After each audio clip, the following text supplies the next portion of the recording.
Hi, I'm Jephermarkpecson, Pecson, and you.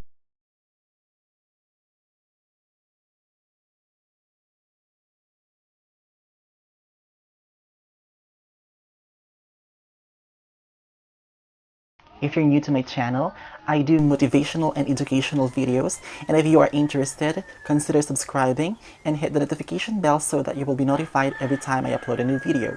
You can also follow my social media accounts. On Facebook, you can just search Jephermarkpecson, and on Instagram, JephermarkTV. Thank you.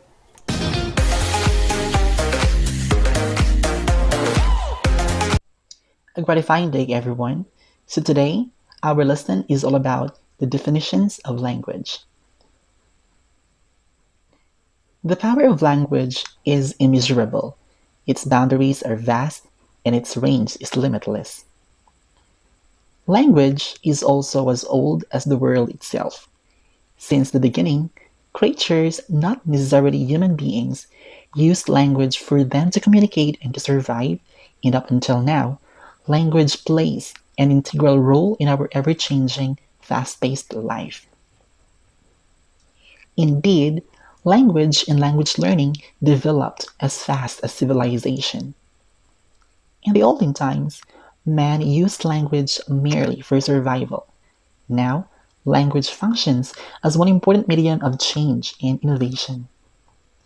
But the question still remains: what is language? Well, language was defined by Webster as the expression and communication of emotions or ideas between human beings by means of speech and hearing that is systematized and confirmed by usage among a given people over a period of time. If we are to look at Webster's definition, we can infer that for him there are only two functions of language. The first one is to express how one feels, emotions, and the second one is to express how one thinks, ideas.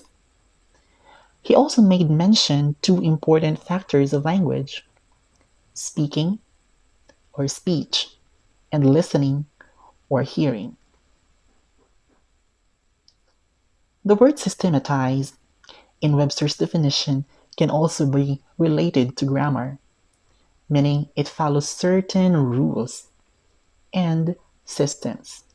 And lastly, he also mentioned period of time, which can be interpreted as the changes language goes through with time. Webster's definition is in line with the structuralists.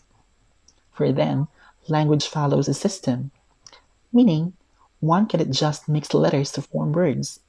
X, Y, K, and D cannot be combined to form a meaningful word. Well, at least in English. In the sentence, she is pretty, it will be erroneous if one will change is to are. These instances are the basis of the structuralists in saying that language is a system.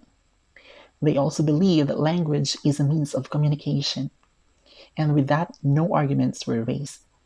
That language is primary vocal is another claim of the structuralists. For them and for Webster, speaking and listening are important language skills. They also adhere to the concept that language is arbitrary.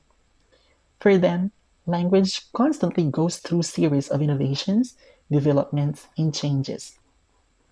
The words thee, thou, growest, and hath are no longer used today. This one proves that language, just as other things, constantly changes. The cognitivists, however, believe that language is a mental phenomenon. For them, language learning is innate. On the individual, according to them, there is one part in our brain called LAD or LAD, which means language acquisition device, that is responsible for language acquisition. The difference of learning with acquiring is that learning is voluntary, acquiring is involuntary. We choose to learn, but we have no choice but to acquire. We acquire traits from our parents, but we learn how to solve math problems. The functionalists have a functional definition about language. For them, Language performs specific functions such as to express, to persuade, to give or ask information, and to make someone to do something. Most people will agree with this definition because practically these definitions or functions are what language is really for. The behaviorists also have their definition about language. For them, language is learned through imitation, repetition, and reinforcement. If a teacher teaching grade 1 pupils will ask her students to say a word she does, then the pupils learn imitation. If the teacher will ask the same pupils to repeat saying the word over and over again, then the pupils learned repetition. If one pupil failed to say the word exactly how the teacher said it, then the pupil will be punished. On the other hand, if the pupil was able to say it correctly, then he or she will receive a prize. Given two instances above, then the pupils learned reinforcement. Let's have a summary. According to structuralists, language is a system, arbitrary, means of communication, and its primary vocal. To the cognitivist, language is a mental phenomenon.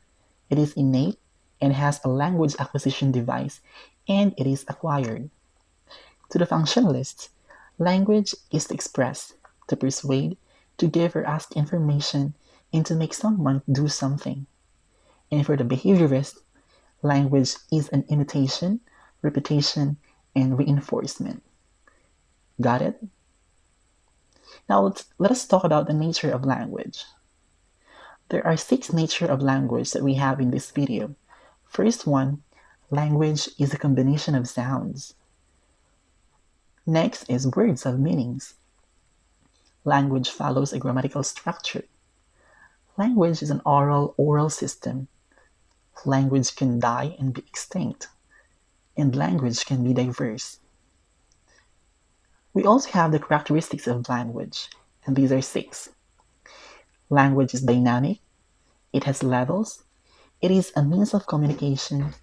It is creative and unique. It is always interrelated with culture, and it is used in different disciplines.